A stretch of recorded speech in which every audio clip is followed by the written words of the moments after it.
Joseph was the beloved son of Jacob, born to him in his old age by Rachel, the wife Jacob loved most.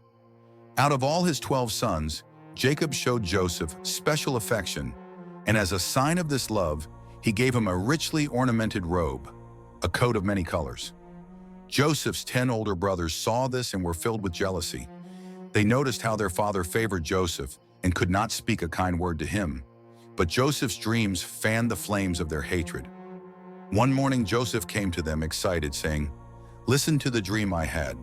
We were binding sheaves of grain out in the field, when suddenly my sheaf rose and stood upright, while your sheaves gathered around mine and bowed down."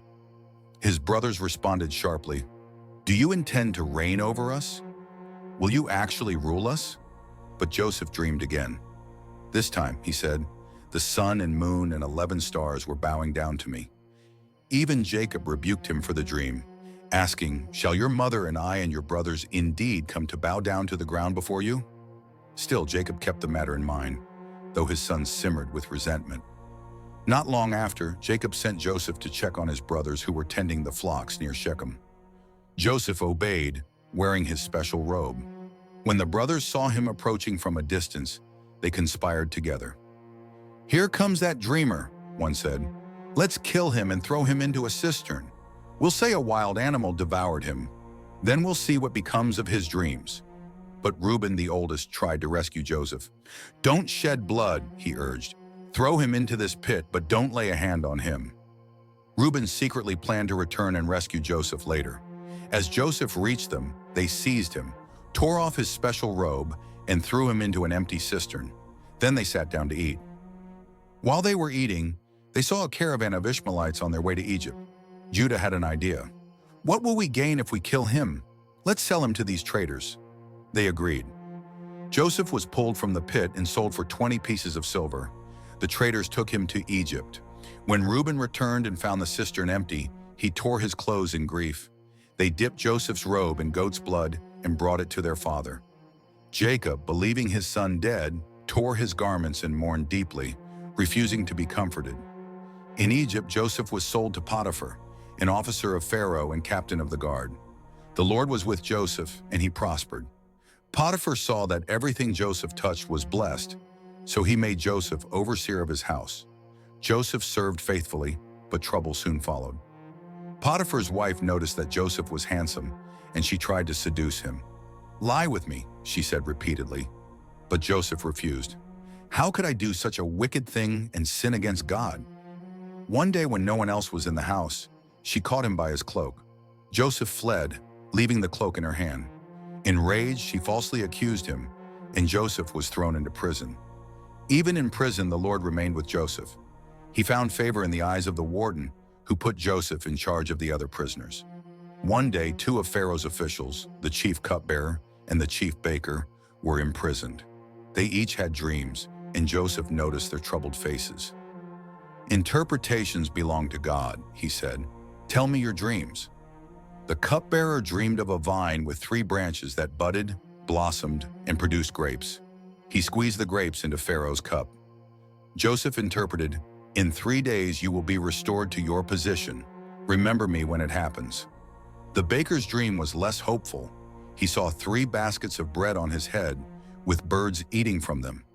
Joseph said solemnly, "In 3 days Pharaoh will lift off your head and impale you on a pole."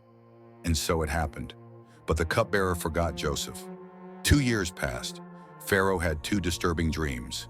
In one, 7 fat cows came out of the Nile, followed by 7 thin cows that devoured them. In the other, 7 plump ears of grain were swallowed by 7 thin, scorched ones. None of Pharaoh's magicians could interpret them. Then the cupbearer remembered Joseph. He said to Pharaoh, "I know a man in prison who can interpret dreams." Joseph was brought from the dungeon, cleaned, and presented to Pharaoh. Pharaoh said, "I have heard you can interpret dreams." Joseph replied, "I cannot, but God will give Pharaoh the answer he desires." Joseph interpreted the dreams.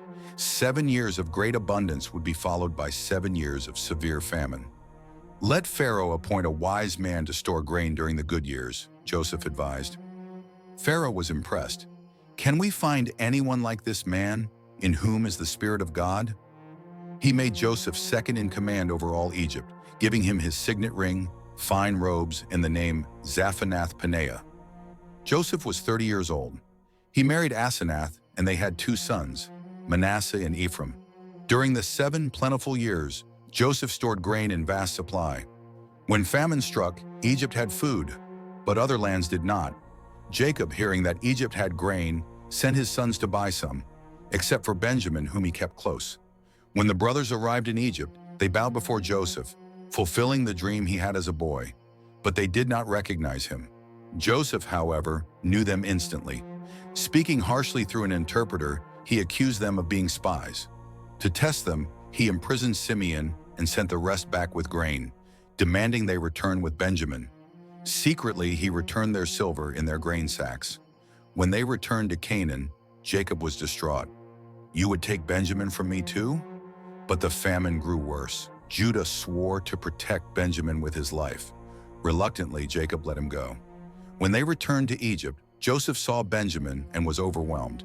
He had them dine with him, seating them in birth order, and giving Benjamin 5 times more than the others.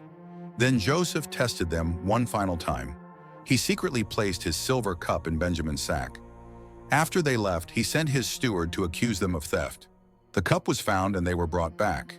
Joseph declared Benjamin would remain his slave. Judah stepped forward. "Please take me instead. If we return without the boy, our father will die of grief." Joseph could no longer hold back. He wept loudly and said, "I am Joseph. Is my father still alive?" His brothers were stunned and afraid, but Joseph reassured them, "Do not fear. You meant evil against me, but God meant it for good, to save many lives." He embraced them all and sent for Jacob. When Jacob heard the news, he was overwhelmed. "Joseph, my son, is alive. I will go and see him before I die." He journeyed to Egypt, where Pharaoh welcomed him and gave them the land of Goshen. Jacob blessed Pharaoh and lived in Egypt 17 more years.